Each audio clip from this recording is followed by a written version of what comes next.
If you're awake right now and not sure why, you don't have to fix it. Just listen. I'll stay here with you. The first time I heard it, I was already awake. 3:12 a.m. My phone screen lit the ceiling with a pale rectangle, then went dim again. A low note came through the window. Not a siren, not a car. A single steady tone, like a signal you were never meant to notice. It lasted exactly 12 seconds.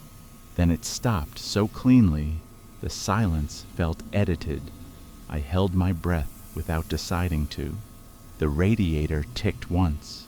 A pipe settled in the wall. Then the tone returned. 12 seconds again. Same pitch, same volume, same distance. I got out of bed and went to the living room.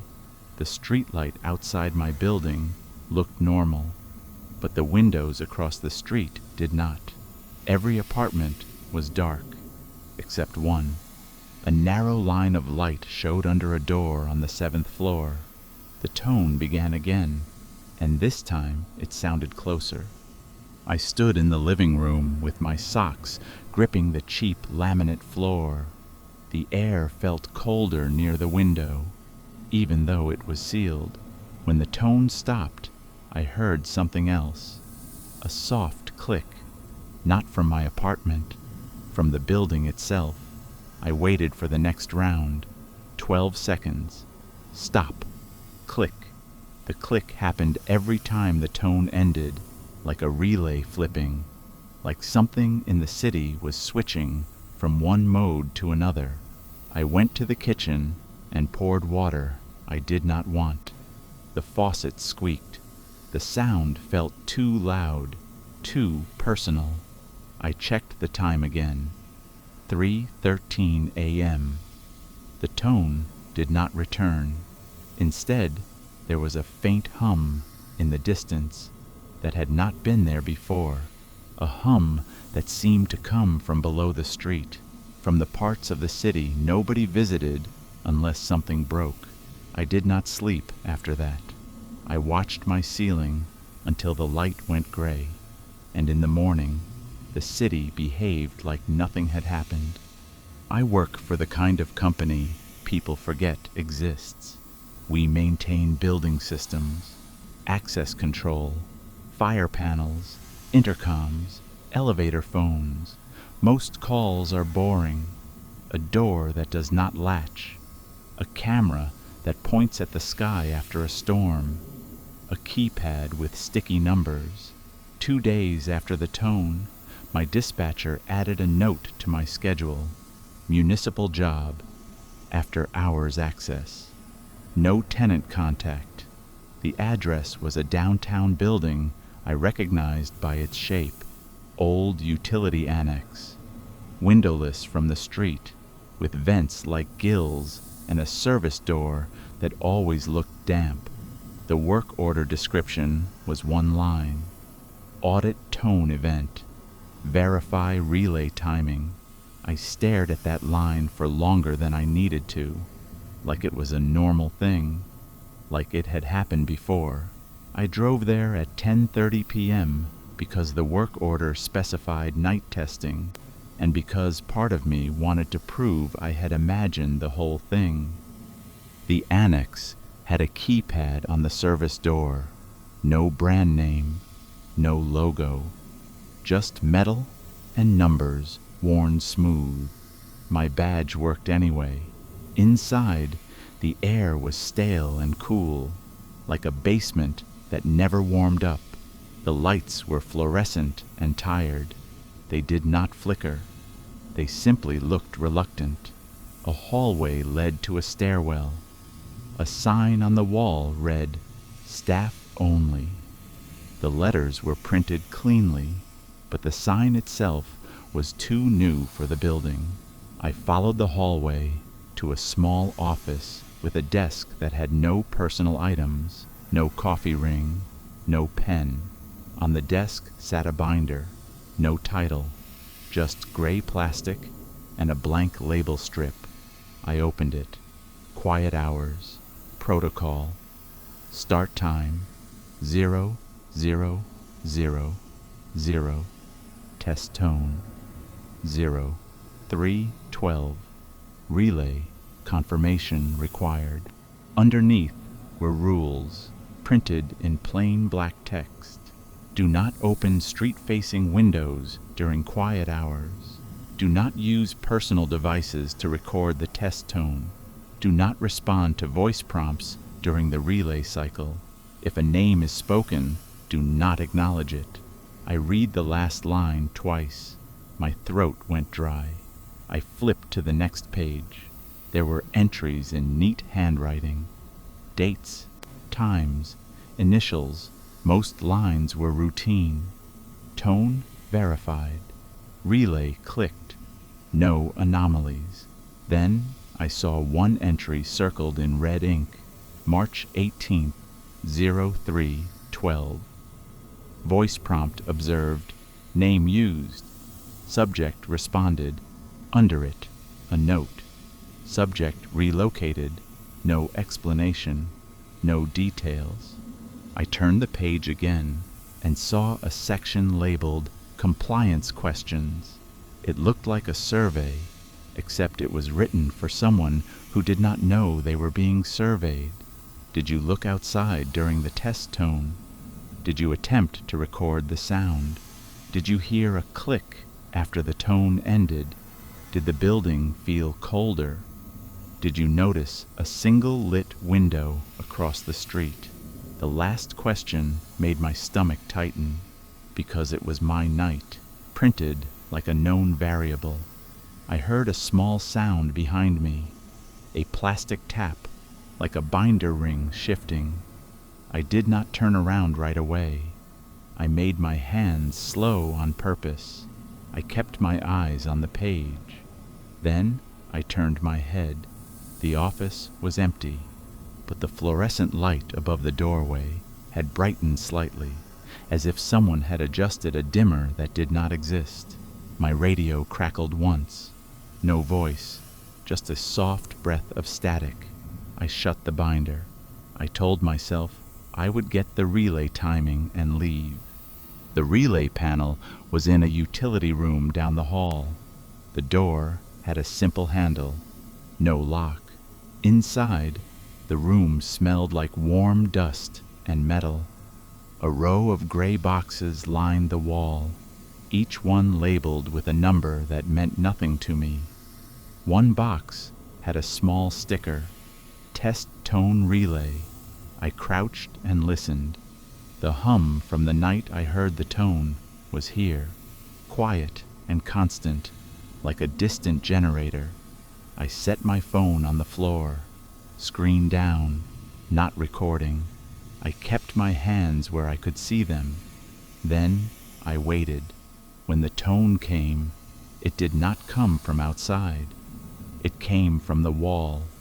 12 seconds. A clean, steady note. When it stopped, the relay clicked, and a voice spoke in the same moment the click happened. Not through my radio, not through a speaker I could see.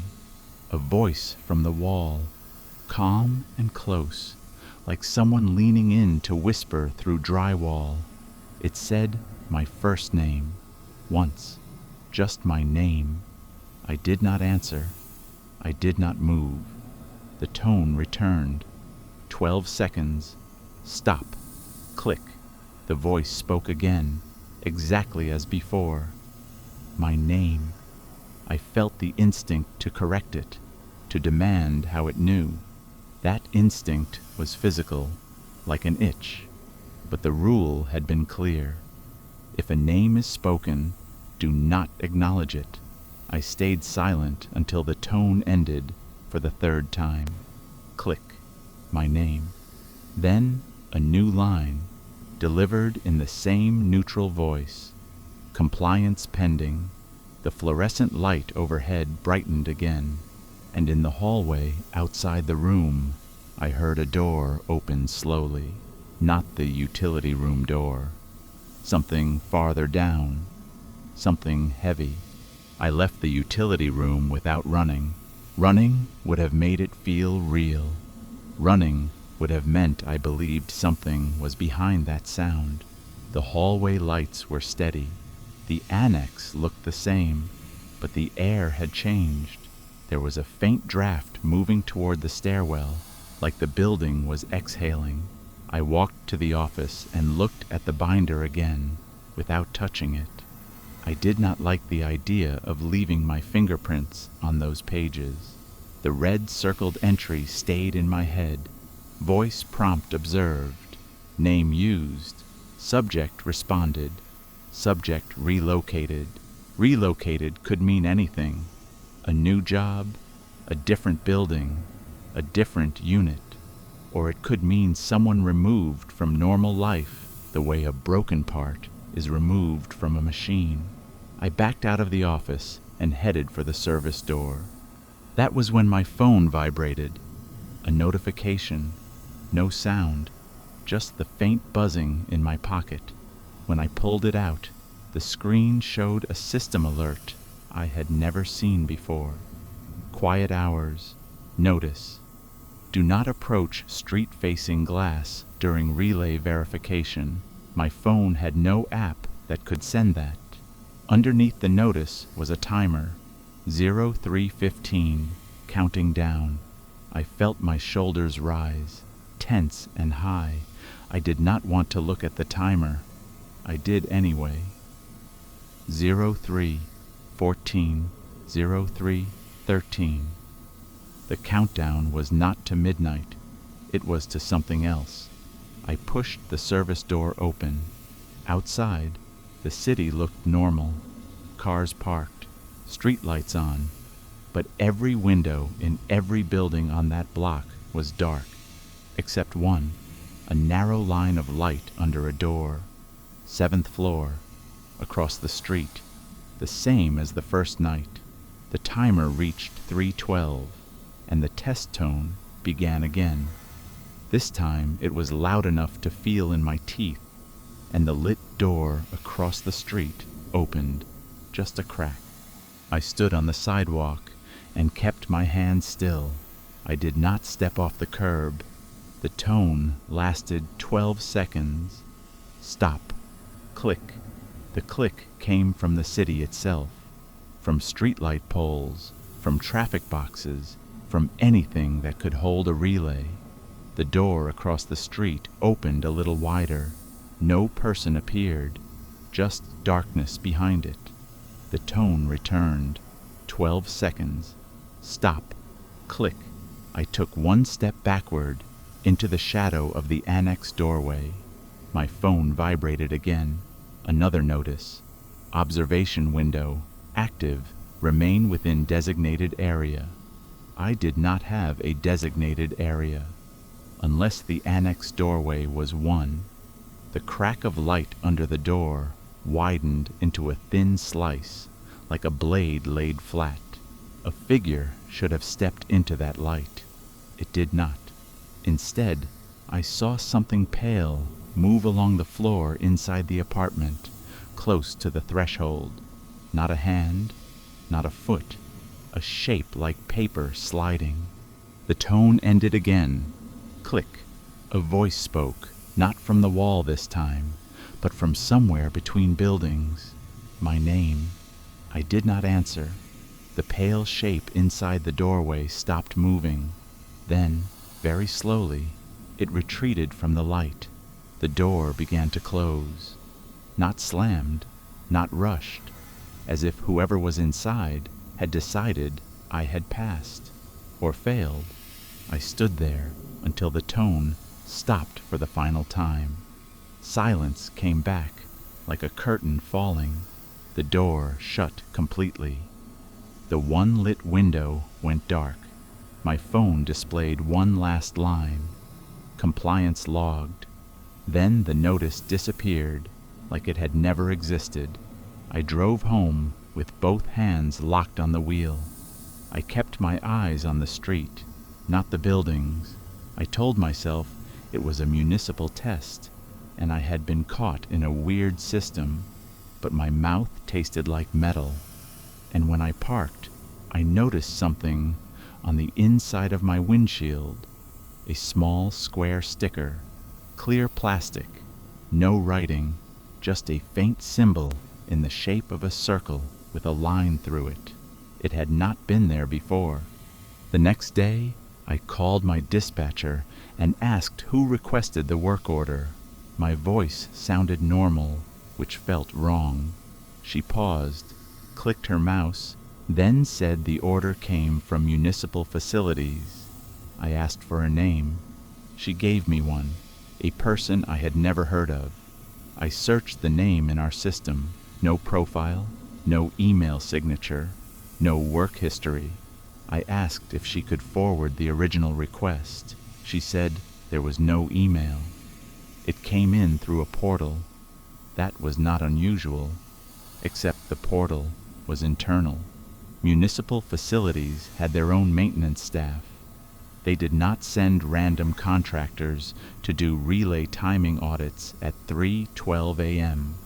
When I pushed, she got quiet, not annoyed, not defensive, careful.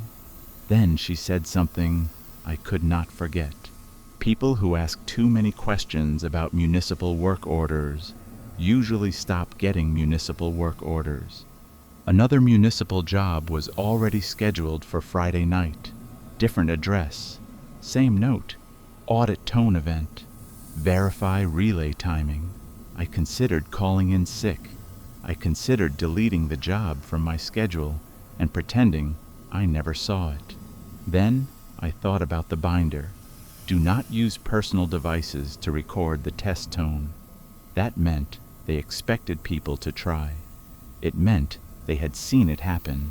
I did not know what happened to the subject who responded to the voice. Subject relocated. All day, the city sounded normal. Traffic, wind, distant construction. But in the gaps, I kept catching the same thin hum, like an appliance running in another room. That night, I tried to sleep early. At 3:12 a.m., I was awake again. The tone came. 12 seconds. Stop. Click. And from the hallway outside my apartment door, I heard the softest sound of something being set down on the floor. A gentle tap, like a folder or a binder. I stayed in bed and watched my bedroom door. The crack of darkness under it did not change. No footsteps, no knock, just that sense of something waiting in the hallway, patient and certain. The tone ended again. Click. My name, spoken softly, came through the wall. Not loud enough to hear clearly, just loud enough to recognize. I did not answer. The hallway remained quiet. After the third tone cycle, the hum under the city seemed to deepen. Then the building settled, a slow shift in the framing, like the structure was adjusting its posture. I fell asleep sometime after 4, not because I felt safe, but because the stress exhausted me. In the morning, I opened my apartment door. Nothing sat in the hallway. No binder, no folder, but taped to my door frame at eye level was a thin strip of white paper. No logo, no letterhead, just typed words. Quiet hours. Protocol. Update. Do not open your apartment door between 3:12 and 3:24. Do not stand in the peephole line of sight. Do not search municipal staff names. At the bottom was a line that tried to sound polite. Thank you for your cooperation. I peeled the strip off and looked at the back. Blank. The tape was fresh. I checked the hallway camera in my building, the one aimed at the elevator. The camera was there, but the indicator light was off. When I pressed the call button to bring up the feed, the screen stayed black. Then it displayed a message in plain text, unavailable during quiet hours. My building had never had a quiet hours mode, not until now. I folded the paper and put it in my pocket. I told myself I would show it to someone. Then I realized I did not know who someone was. Police would call it a prank. My company would call it a liability. And the city would call it compliance pending. Friday night came too fast. At 2:30 a.m., I was driving again. The address was a parking structure downtown, the kind with stairwells that smell like old rain. The gate opened before I even stopped fully. No ticket, no beep. I parked on level 3 because the work order said relay cabinet located near stairwell C. The fluorescent lights here were brighter than they should have been. I walked past empty spaces, listening to my footsteps bounce off concrete. Stairwell C had a metal door with a push bar. A sign above it had stairs. The letters were normal. The space around the sign was not. The paint was slightly different, as if the wall had been patched recently in a building that was supposed to be old and finished. I pushed the door open. Cold air spilled out like the stairwell was refrigerated. The smell hit me next. Clean metal. No dust, no mildew. This stairwell did not smell like a stairwell. It smelled like a new server room. I stepped inside and let the door close behind me. The latch clicked. Then, after a half second, a second click. A relay sound. Soft, deliberate. My phone vibrated. Quiet hours. Notice. Stairwell C is an observation corridor. Proceed to relay cabinet. I stared at the message until it faded. It disappeared without me dismissing it. Above me, the stairwell lights did not flicker. They dimmed in a slow, smooth slide, like a theater preparing for a scene change. The air felt tighter. I went up one flight. On the landing between floors, there was a door I had not noticed when I came in. It looked like a normal access door. No sign, no handle, just a flat slab of painted metal with a keypad mounted beside it. The keypad had no numbers lit, but as I stood there, it woke up and displayed a single word. Name. A cursor blinked beneath it. I did not touch it. I kept going up. The relay cabinet was on the next landing, exactly where the work order said it would be. The cabinet door was open already. Inside, wires were nightly tied. A small speaker was mounted at the top, facing outward. I leaned closer. A label above the speaker read, Voice Prompt Module. Under it, in smaller text, Do not respond. The test tone began, not from outside, from the speaker in the cabinet. 12 seconds. Stop. Click. My name came through the speaker like a password being tested. I did not answer. 12 seconds again. Stop. Click. This time, the voice added something. Unit confirmed. I felt my stomach drop. Unit. Like I was an apartment. Like I was a part of the system. The third cycle ended. Click. A new phrase. Proceed to municipal facilities. I stood frozen, listening for footsteps, for anything human. Instead, the stairwell door below me opened, slowly. Soft metal on latch. Someone entered the stairwell. I heard no steps, no breathing, only the faint scrape of something sliding against concrete, like paper moving uphill. I moved before my brain formed a plan. I went up. Another flight. Then another. The lights dimmed behind me, one landing at a time, as if the stairwell was closing its eyes. I reached a level that should have led to the roof access door. Instead, the door on the landing was different, newer, cleaner, a brushed steel surface with a card reader and no visible hinges. Above it, a small sign, printed perfectly. Municipal Facilities. I held my badge near the reader. The light turned green. The door opened without a sound. I stepped through. The air on the other side was warmer, like an occupied office.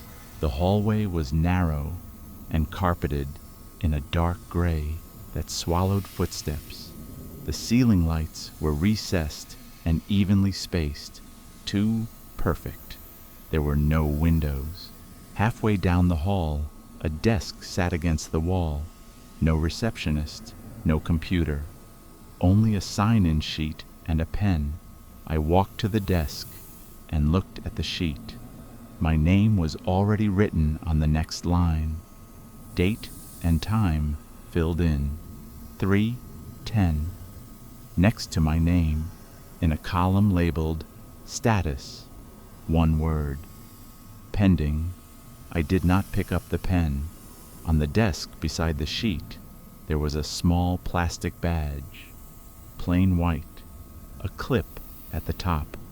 The name field was empty, but printed on the bottom, in tiny letters, was a number, 0312. At the end of the hallway was a door, slightly open. Soft light spilled through the gap. Inside, I could hear a quiet mechanical sound. A fan, a server. I pushed the door open. The room was full of relay cabinets, stacked in rows. Each cabinet had a small indicator light. Green, green, green. In the center of the room was a table. On it sat a binder, gray plastic, blank label strip. It was the same as the one in the annex. I opened it with 2 fingers. The page on top was new. Quiet hours. Protocol. Subject onboarding. Step 1 completed. Below that was a list of steps with checkboxes. Observed test tone. Heard relay click. Received notices. Avoided acknowledgement. Entered observation corridor. Reached municipal facilities. Next to each line was a check mark. At the bottom was the next step. Assignment. The page beneath it was a map of the city, not a normal map. No street names, only nodes and lines like an electrical diagram. One node was circled in red, my building. A line extended from it to another node across town. A building I recognized by location, City Communications Tower. The kind of place you only went if you had keys, or if the city invited you. My phone vibrated. A final notice. Report to Communications Tower at 3:12. Bring the binder. I looked up. The rows of cabinets seemed closer than before, like the room had tightened.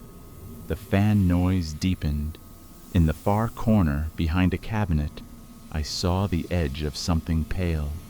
A thin shape, flat, motionless, like paper standing on its side, watching.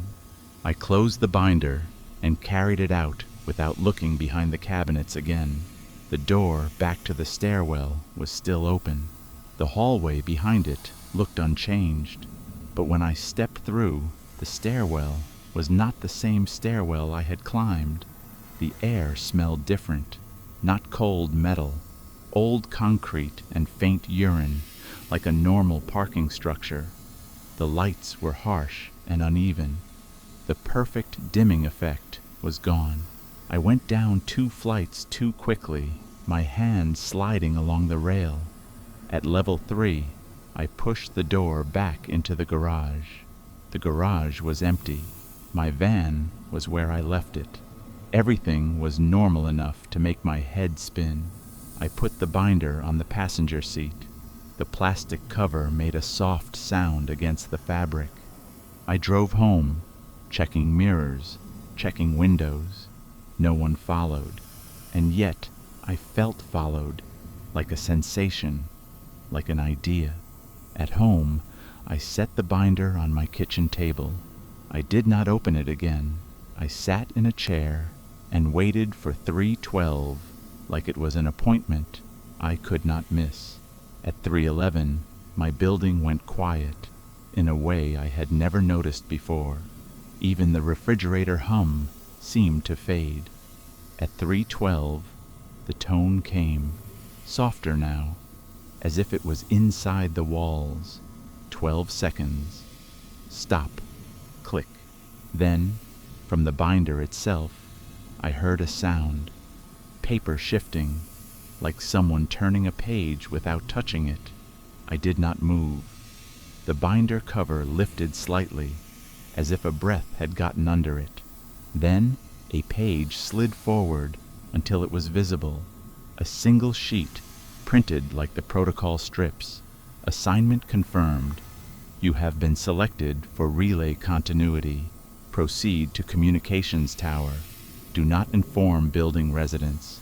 Do not notify emergency services. Do not attempt to disable relays. The last line sat alone.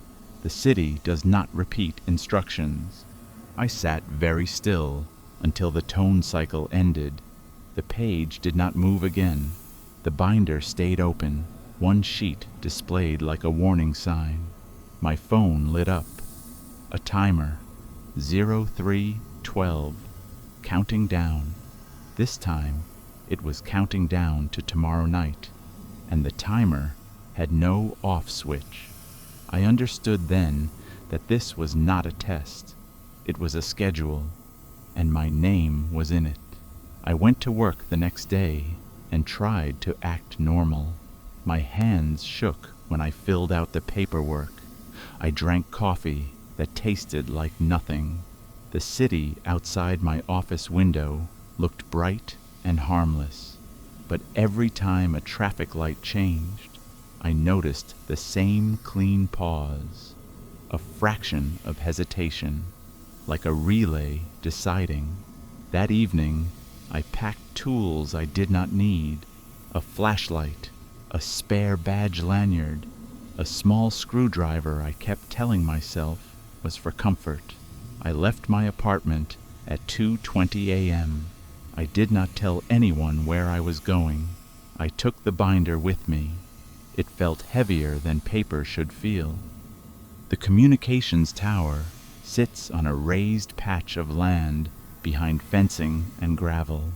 I had driven past it for years and never once thought about what it contained. It looks like a tall metal skeleton with red lights. At night, the lights blink in slow patterns so aircraft do not collide with it. I arrived at 2:40 a.m. The gate was locked, but it opened when I stopped in front of it. No keypad, no guard. The chain slackened and slid aside like a polite gesture. I drove up the gravel path. The tires crunched in a steady rhythm that felt too loud in the dark. The building at the base of the tower was a low concrete block with one door. A white sign was mounted beside it. Quiet hours. Access authorized units only. I carried the binder in my left hand and kept my right hand free. The door unlocked when I touched it. Inside, the air was warm and dry, like a place full of electronics. The hallway led to a control room with glass panels and racks of equipment. Monitors glowed blue and green. On the far wall, a clock displayed the time in large digits, 3:07. The control room looked unattended, but it felt occupied, not by people, by attention. A chair was pulled back slightly from the main desk, as if someone had stood up a moment ago. Beside it sat a visitor badge, plain white. My name printed cleanly in the name field. No logo, no expiration. I did not clip it on. I set the binder on the desk and looked at the wall clock. 03:08. 0309. A soft click came from the ceiling speaker, then another. Relays waking up. The monitors changed by themselves. City outlines, building icons, most gray, one green. My building. At 3:10, the green icon blinked once. At 3:11, a second icon turned green, then a third. Not random. They formed a loose line across the map, like someone drawing a path with lights. The air felt dry in my throat. I swallowed and listened. There was no test tone yet, only the quiet fan noise of equipment and the faint hum beneath it, deeper than any normal electrical system. I opened the binder to the operator instructions page. Step 1. Do not leave the control room during quiet hours. Step 2. Confirm relay closure using the panel interface. Step 3. Do not look into the tower shaft camera feed. Step 4. If you hear your name, remain still. A handwritten note sat under the printed steps. If you do not confirm closure, the city will confirm it for you. The clock rolled over. 3:12. The test tone began. Not loud, not distant. It sounded like it was inside the room, threaded through the wiring. 12 seconds. Stop. Click. The ceiling speaker spoke in a calm voice. Unit present. The words were flat, like a system log being read out loud. The monitors showed the green line across the city brighten for a moment, then settle. The tone returned. 12 seconds. Stop. Click. The speaker again. Relay continuity requires human acknowledgement. My fingers tightened on the edge of the desk without meaning to. I looked at the monitor nearest my hands. A single button was displayed on the screen. Acknowledge. The button did not blink. It simply waited. The tone returned. 12 seconds. Stop. Click. In the reflection of the glass panel behind the monitors, I saw something that did not belong. A pale shape, tall and flat, standing behind my chair. It did not look like a person. No shoulders, no head shape, only a vertical plane with a faint crease down the center, like folded paper. I did not turn around. I kept my eyes on the screen. The speaker spoke again, softer. Acknowledgement does not require speech. The button remained. Acknowledge. The hum under the floor felt heavier, as if the building itself had leaned closer to listen. I understood what they wanted. A human closing the loop. A signature without ink. The tone returned once more. 12 seconds. Stop. Click. The door at the back of the control room, the one I had not used, shifted. A latch eased back slowly, careful and quiet. Cold air spilled through the gap. The pale shape in the reflection moved closer without stepping, as if distance had been edited out. The speaker said one line, almost gentle. Operator confirmation required. My mouth went dry. If I pressed the button, I would be part of whatever this was.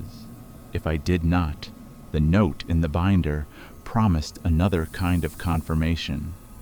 The door behind me opened another inch. No footsteps, just a soft scrape, like paper sliding across concrete. I pressed acknowledge. The monitor flashed. Acknowledged. The tone softened, satisfied. The door stopped moving. The scrape sound paused.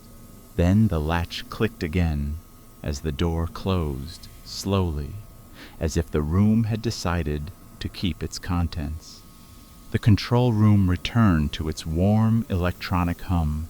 For a few seconds, everything looked normal enough to trick my body into breathing again. Then the monitors updated. A new line of text appeared. Next step, return home. Do not sleep. I stared at the words until they felt like a mistake my eyes had made. I flipped through the binder. A page I had not seen before had been added behind the operator instructions. Daytime compliance extension rules, typed in the same plain black font. Do not close blinds fully during daylight. Do not play music above a whisper. Do not leave the city boundaries without notice. Do not ignore the hum. At the bottom, one sentence, sat alone. You will be contacted during normal hours. The clock read 3:18. The pale shape was no longer in the reflection, but the room still felt watched, like the absence itself was part of the observation. I left the tower after quiet hours ended, when the monitors returned to normal signal charts and the speaker went silent. Outside, the city looked unchanged. Streetlights, empty roads, a few late cars moving like they had permission, but each traffic light held a fraction longer than it should. A clean pause, consistent, like a relay deciding. At home, the lobby was lit, but the desk was empty. The elevator arrived before I pressed the button. Inside the elevator, the security camera above the panel was covered by a fresh strip of white tape. On my floor, the hallway smelled faintly of warm paper. My apartment door had a new sticker above the peephole. Unit registered 0312. I unlocked the door and stepped into colder air than my thermostat would allow. The living room lamp was on. On the coffee table lay a single sheet of paper, perfectly flat, like it had been placed with tweezers. Quiet hours, protocol, daytime compliance extension, the same rules, the same clean font, and my phone, which I had powered off, vibrated once on the counter, one silent pulse, like a heartbeat that did not belong to me. The call came at 11:26 a.m., when sunlight made the city look honest. No number displayed, no name. I let it ring until it stopped. Then it rang again. Not urgent, not angry. Persistent, like an automated system repeating a request until it received the correct input. I answered on the third attempt, because the alternative felt worse. There was no greeting, only a calm voice, the same tone as the ceiling speaker. Unit is scheduled for daytime verification. I said nothing. The voice continued, as if silence was expected. Proceed to your building utility room at 12:10. Do not notify residents. Do not contact building management. Then a pause, like the system was allowing time for compliance. A name will be used. Do not acknowledge it. The call ended. No click, no goodbye, just absence. At 12:08, my building's fire panel chirped once in the lobby, a soft sound it should not make without an alarm condition. At 12:09, every elevator indicator went blank for a breath. At 12:10, the hum under the floor sharpened, and I felt it through the soles of my shoes.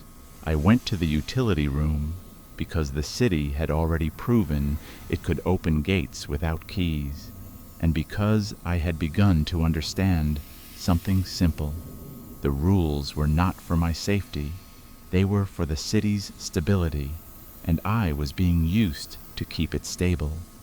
The utility room door was unlocked.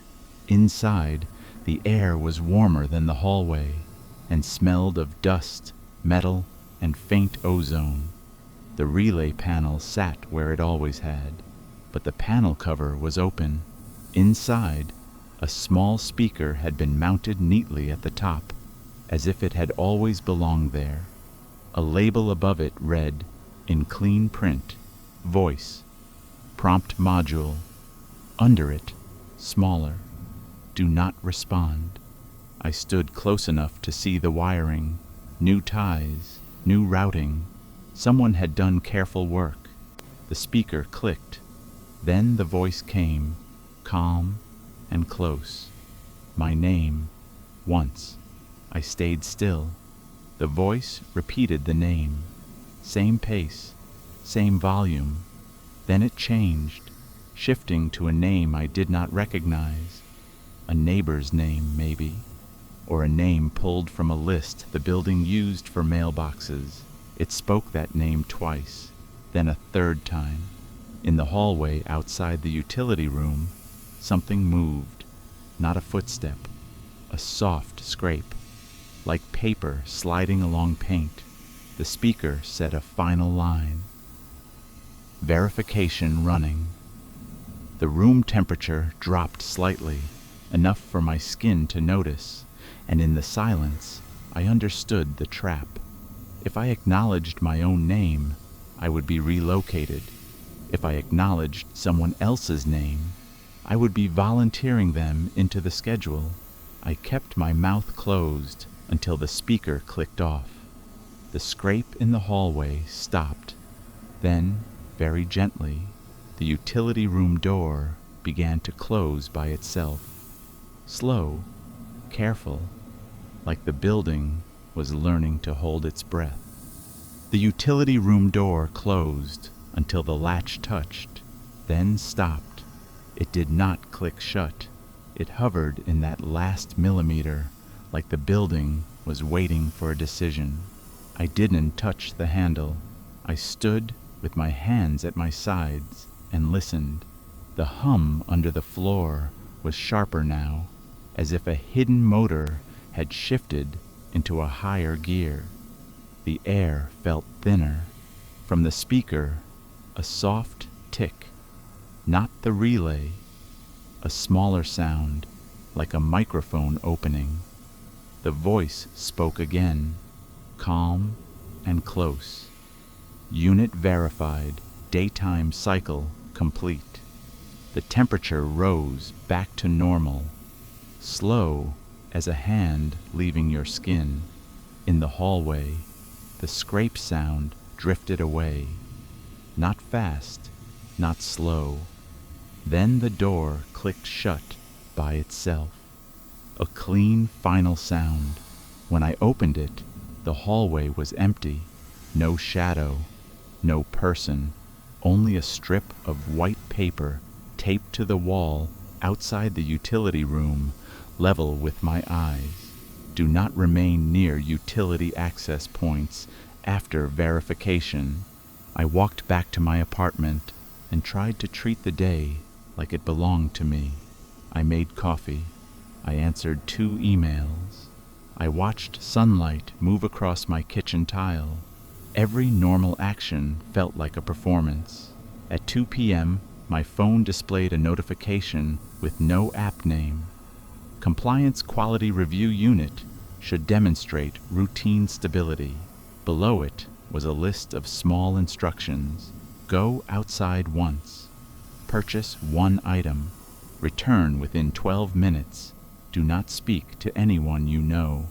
It read like a test designed by someone who had studied people without understanding them. I went anyway.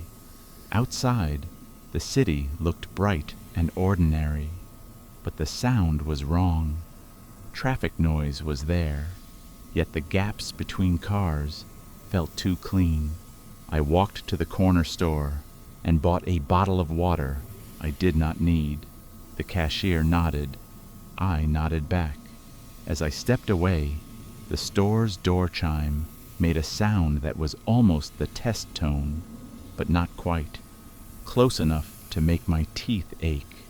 On the sidewalk, I noticed a single sticker on the back of a street sign. Clear plastic. A faint relay symbol. And beneath it, a number. 0312. I tried to ignore the pattern.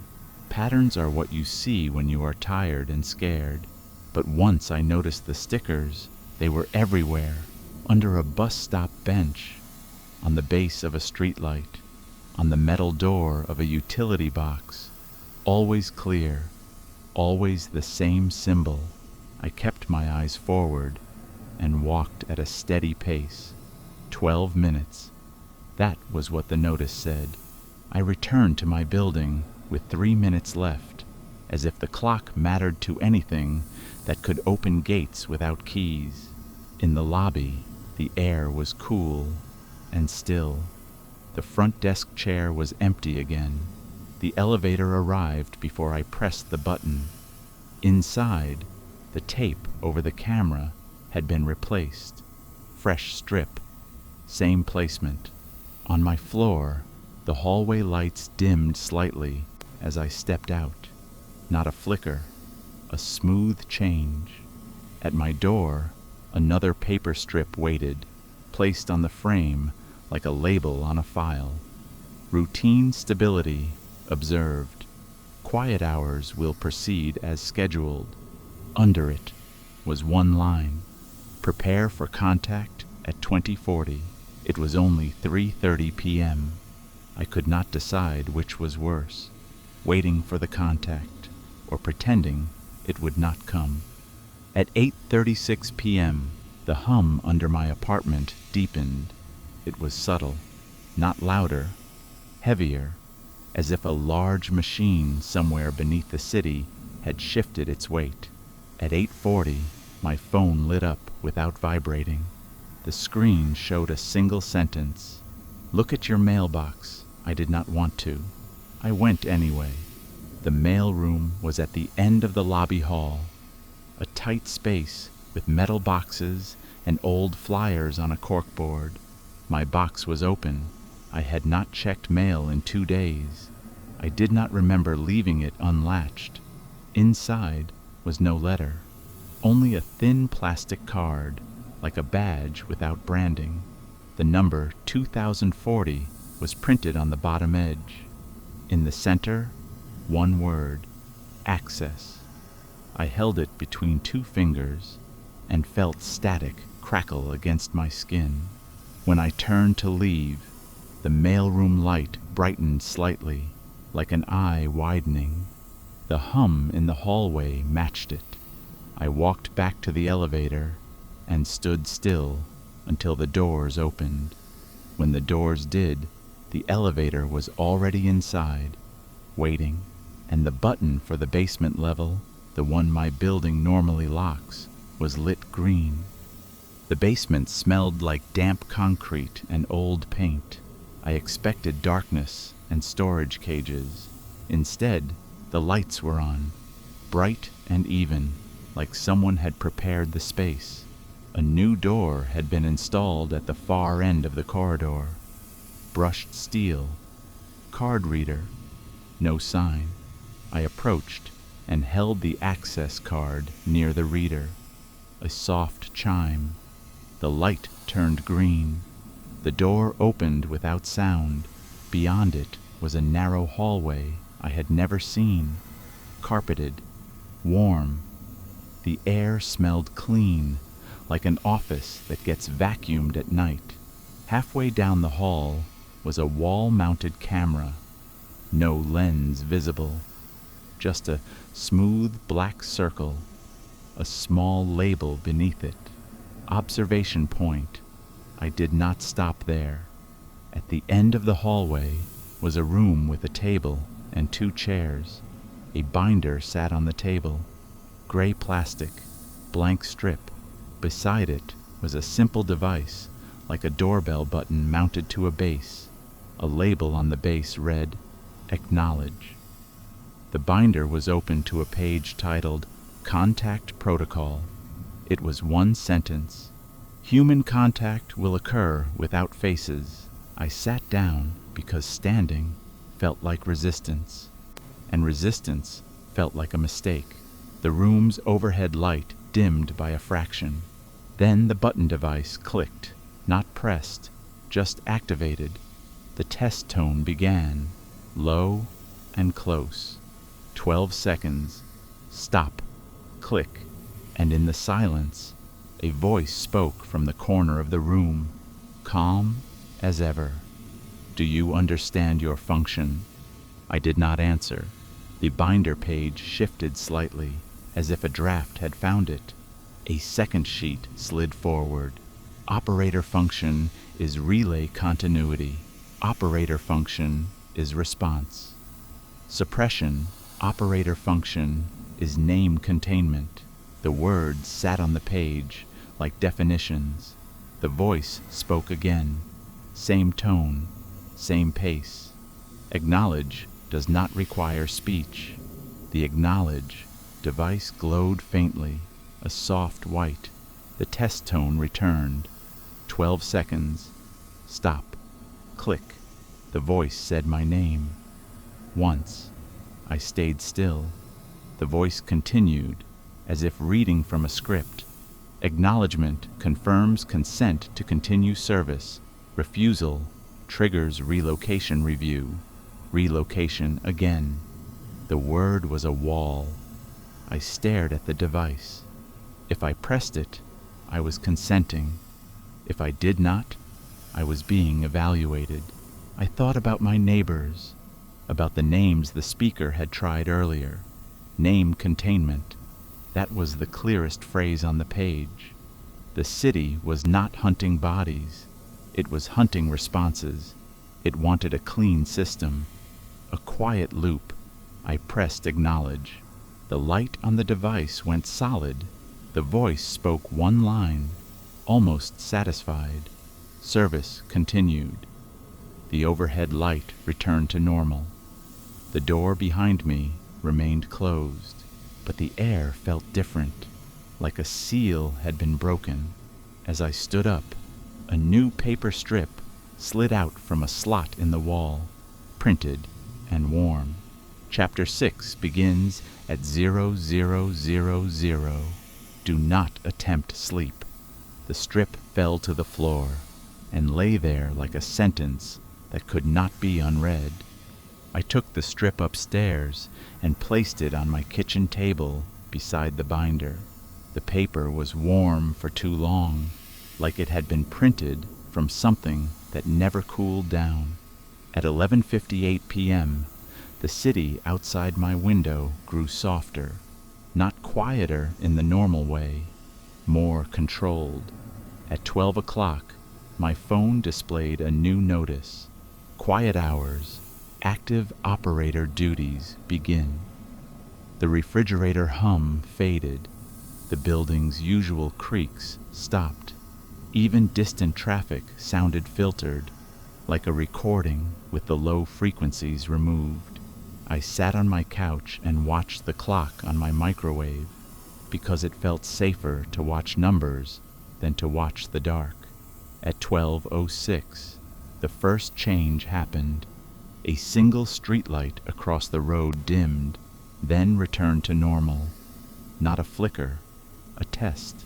At 12:09, my hallway light outside the apartment door brightened slightly, then returned. Someone was checking circuits. Someone was checking me. At 12:12, the binder cover lifted by itself, the same small motion as before. A page slid forward. Operator checklist, minute by minute. Below the title was a list with blank squares. Remain inside. Remain silent.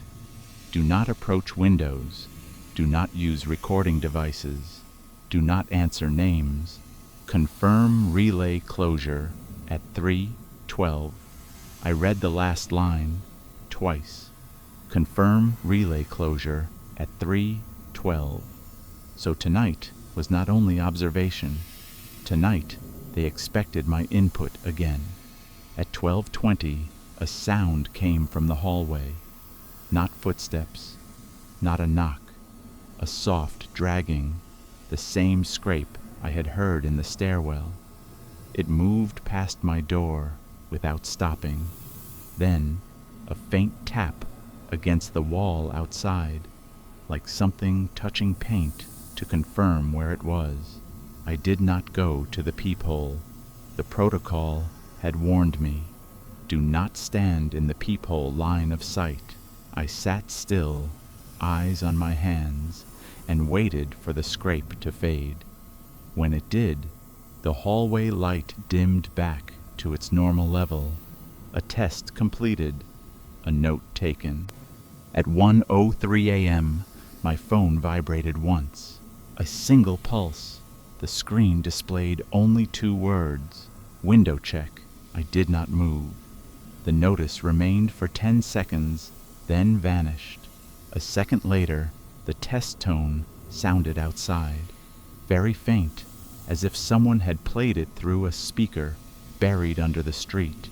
12 seconds. Stop. Click. The click came from multiple directions at once. Street relay. Building relay. Something in my walls. In the silence that followed, I heard a whisper of movement near my living room window. Not the curtain. The curtain did not move. Something between the glass and the night. A soft friction sound, like paper sliding along glass. I kept my eyes on the floor. I kept my breathing slow. The friction sound paused, as if listening for a reaction. Then it drifted away. My phone displayed a new line. Response. Suppression adequate. The words sat on the screen like a grade, then disappeared. At 2 a.m., the city produced a different sound. A faint series of clicks, not rhythmic like the tone cycle, random, distributed, like a network of relays being switched manually, one by one. My building's elevator dinged softly in the distance, once, then again. A minute later, it dinged a third time. No footsteps followed. No door opened. It was just the sound of the elevator, acknowledging calls that nobody made. At 2:17, my hallway light dimmed. At 2:18, it brightened. At 2:19, it dimmed again. A pattern, a question being asked in light. Then my phone vibrated. Do not correct the pattern I had not intended to, but my body had leaned toward the door without permission, as if I wanted to see who was playing with my hallway switch. I sat back down. My spine touched the couch. The elevator dinged once more and stopped.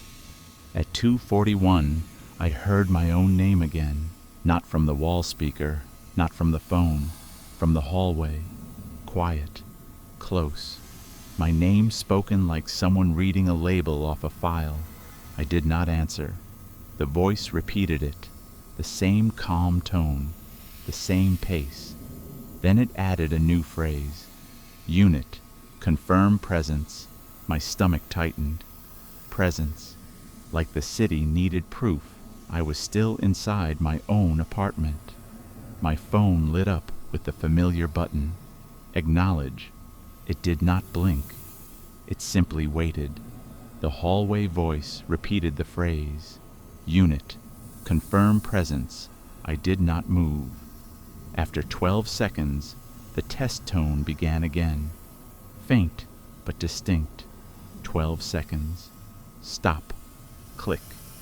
And the voice changed, as if the system had decided something. Presence inferred. The hallway went quiet. The air in my apartment warmed slightly, like a threat being withdrawn. My phone displayed one line. Do not allow direct confirmation before 3:12. So even silence had rules, and I was still learning how narrow the rules were. At 3:08, the binder opened again.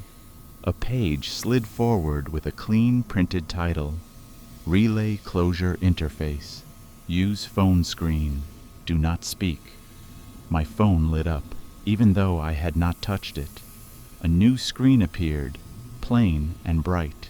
Relay Closure. Confirm. Below it was a second button. Decline.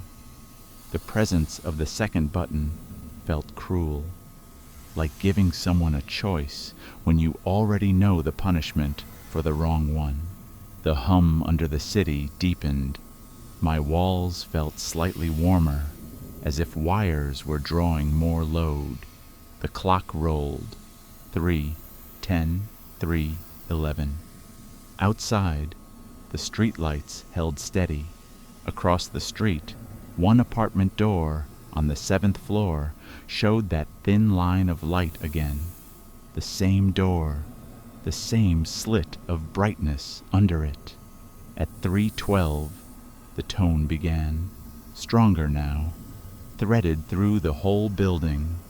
12 seconds. Stop. Click. My name came from the hallway. Just once. I did not answer. My phone waited. Confirm, decline. I pressed confirm. The screen flashed. Closure confirmed. The city seemed to exhale. The hum softened by a fraction. The hallway light returned to its normal level. Across the street, the slit of light under the 7th floor door faded and disappeared, like someone had turned off a lamp. My phone displayed a new message. Relay continuity. Maintained operator performance. Acceptable. Then another line. You may attempt rest at 4 o'clock.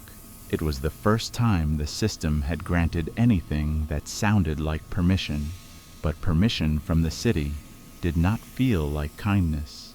It felt like scheduling. At 3:17, the elevator dinged once, long and soft. Then the building was still again. I sat on the couch until the microwave clock read 4 o'clock. I went to bed and lay down fully clothed. I kept my eyes open, staring at the ceiling, waiting for the tone to return anyway. It did not. What came instead was worse. At 4:06, my phone vibrated once. A new notice. Normal hours contact begins at 9:12, and beneath it, in smaller text, bring the binder to the lobby. I closed my eyes and tried to sleep, but my body stayed awake, because I understood what they meant by normal hours now. It did not mean safe. It only meant visible. At 8:55 a.m., I was already dressed and sitting in my kitchen chair. The binder lay closed on the table, as if closing it could keep anything in. Outside, daylight made the street look ordinary. Cars passed. A dog barked once and stopped. At 9:10, the hum under the floor sharpened again. Not loud. Intentional. At 9:12, my phone displayed a single line. Proceed. I picked up the binder and left my apartment. The hallway smelled normal in the morning, like detergent and old carpet. The elevator arrived as soon as I pressed the button. Inside, the camera tape was gone. The lens was uncovered. A small green light glowed beside it, steady and awake. When the doors opened in the lobby, the front desk chair was still empty, but someone stood near the mailboxes, not a person in the usual sense. A tall, flat presence in a dark coat that did not move like fabric. It faced the wall. It did not turn. It held a clipboard, perfectly still, as if the clipboard was part of its shape. I stopped walking. My phone vibrated once. Do not approach within 3 steps. I stayed where I was. Binder held tight against my ribs. The presence lifted one arm slowly. The motion was too smooth, like an animation. It pointed to a small table that had not been there yesterday. On the table was a plastic badge, plain white. The name field was empty. The number at the bottom read 0912. Next to it was a small device with one button. Acknowledge. I did not cross the 3-step boundary. I watched the table and tried to convince my breathing to stay quiet. The presence placed the clipboard on the mailroom counter, then slid a sheet of paper off it. No fingers, no grip. The paper moved the way paper moves when a magnet pulls it. It drifted to the table and settled flat beside the badge. The sheet read, "Operator reassignment, handoff required." Below, that was a short list. Place binder on table. Press acknowledge. Return to unit. Do not observe the exit route. My throat tightened at the last line. Do not observe the exit route. The presence did not look at me. It did not need to. The camera above the elevator did. My phone displayed another notice. Handoff window, 90 seconds. A timer started. 1:20 money, 1:28. The pressure in my chest turned physical. I stepped forward once, then stopped. 2 steps left to the boundary. I could feel the camera's attention like a warm spot on my skin. I looked at the floor and took the final steps. Careful, as if the lobby tiles were fragile. I set the binder on the table.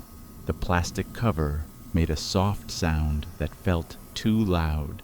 The timer read 0041. I pressed acknowledge. The device light went solid. The presence made a single small sound, a click, not mechanical, more like a throat clearing without breath.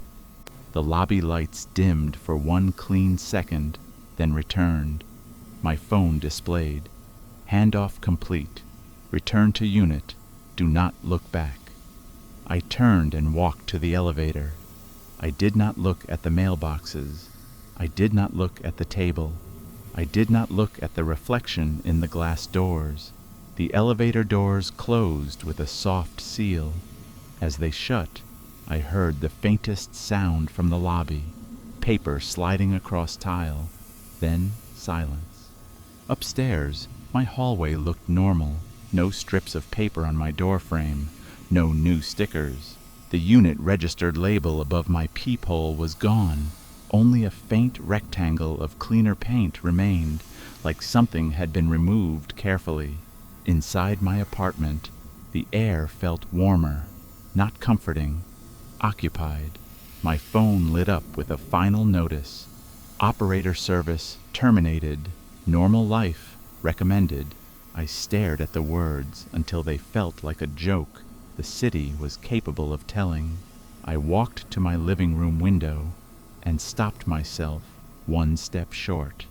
The older rule stayed in my body. Do not approach street-facing glass. I stood there anyway, not close enough to see my reflection clearly, and looked out. Daylight traffic moved. People crossed at the corner. Everything looked ordinary. But on the sidewalk below, at the base of a streetlight, I saw a small clear sticker, relay symbol. I walked to my living room window and stopped myself 1 step short. The older rule stayed in my body. Do not approach street-facing glass. I stood there anyway, not close enough to see my reflection clearly, and looked out. Daylight traffic moved. People crossed at the corner. Everything looked ordinary. But on the sidewalk below, at the base of a streetlight, I saw a small clear sticker, relay symbol, 312. Across the street, the 7th floor door was closed. No line of light, no movement. I waited for relief. What I felt instead was a hollow space, a quiet that did not belong to the morning, like the city had turned its attention away. Not because it was done, because it had assigned it elsewhere. I went to work the next day. No municipal jobs appeared on my schedule. No unknown portal orders. For a week, nothing happened. The hum faded until I could almost forget it. Almost. Then on the 8th night, I woke at 3:12 a.m. without an alarm. No tone came, no click, no voice. The silence was wrong because it was unstructured. I sat up and listened. In the apartment across the hall, someone coughed once. A normal sound, a human sound. It should have comforted me. Instead, it reminded me of the protocol line I had read in the basement. Human contact will occur without faces. I got out of bed and went to my door. I did not open it. I stood to the side, away from the peephole line, and listened. In the hallway, very softly, I heard a dragging sound. Scrape, pause, scrape, pause. It moved toward my neighbor's door, stopped. Then I heard a faint tap, like a paper strip being placed carefully against wood. The dragging sound moved on. I waited until it was gone. Then, when the hall was still, I opened my door a crack. On my neighbor's door frame was a fresh white strip of paper. Quiet hours. Protocol update. Do not open your apartment door between 3:12 and 3:24. Do not stand in the peephole line of sight. If a name is spoken, do not acknowledge it. At the bottom, the same line of polite text. Thank you for your cooperation. I closed my door and leaned my forehead against the wood, feeling the cold through the paint. My phone vibrated once on the counter. A new timer appeared. 3:12. Counting down. Not for me, for someone else. And in the quiet, I finally understood the last rule the city never bothered to print. You can be released from service, but you cannot be released from being part of the system, because once the city learns your unit, it never forgets where you live. I tried to be normal after that. I went to work. I answered calls. I laughed at the right moments. I stopped checking the clock every time my eyes passed a microwave display. For 2 weeks, the city gave me nothing. No tone, no click, no notices that appeared without an app name. The hum under the street faded until I could convince myself it had been stress, or sleep deprivation, or some strange municipal test with bad boundaries. Then, on a Tuesday morning, my building's fire panel chirped once in the lobby. Not an alarm, a soft, administrative sound. The same sound it made the day they contacted me during normal hours. I froze near the mailboxes and listened. The front desk chair was occupied. A new person sat there, young, clean uniform, eyes down. He did not look at me. He did not look at anyone. He stared at a clipboard that held a blank sheet of paper, and every few seconds his pen moved as if he was recording something no one else could see. When the elevator doors opened, the camera light above them glowed steady green, and the city felt awake in the wrong way, not busy, attentive. That night, my neighbor across the hall knocked on my door at 9:12 p.m. Not hard, not urgent. 2 gentle taps, then silence. I opened the door because it was a normal hour, and normal people knock at normal times. He stood there with a polite smile that did not reach his eyes. He held a thin gray binder in both hands. No title, blank label strip, the same binder. He spoke carefully, like he was repeating something he had practiced. Sorry to bother you, but do you know who I should call about a maintenance issue? I looked at his face and saw nothing unusual. No fear, no joke. Just a man trying to follow a script. On the spine of the binder, a clear sticker caught the hallway light. Relay symbol, and a number, 912. My stomach tightened. I did not invite him in. I did not touch the binder. I said the first safe thing that came to mind. Building management in the morning. He nodded, satisfied. Like my answer had been accepted, he turned and walked back to his door. As he did, his phone lit up in his hand. A pale rectangle of light. He stared at it, then tucked it away without reading it aloud. His door closed softly. The latch clicked. Then, half a second later, a second click. A relay sound. I did not sleep. At 3:11 a.m., the apartment building went quiet in that controlled way, as if someone had lowered the city's volume slider. At 3:12, no tone sounded outside. It sounded inside, threaded through wiring, through drywall, through every quiet space that had ever held a rule. 12 seconds. Stop. Click. In the hallway, a voice spoke. Not my name. His. The neighbor across the hall. Once. Calm. Close. I stood to the side of my door, away from the peephole line, and listened. Silence. Then, the faintest sound of paper sliding. A strip being placed. A protocol delivered. The voice spoke again, repeating his name at the same steady pace. And then, softer, a phrase that had never been spoken to me like this before. Unit.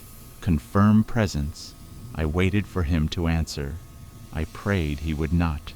The test tone returned. 12 seconds. Stop. Click. This time, the voice said something else. Compliance pending. I pressed my palm against my own wall, feeling the cold paint, feeling the building vibrate with that hidden hum. Across the hall, the neighbor's door did not open. No footsteps, no panic, only the clean pause between cycles, as if the system was giving him time to make the same mistake someone else once made, as if it had all night, as if it had all the time in the world. And then, very quietly, my phone vibrated on the counter. One pulse. A new notice. Observation resumed. Former operator remained silent. I stayed still. I stayed silent.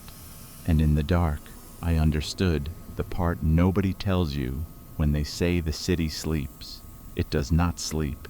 It hands off. The city is quiet now. You should be too.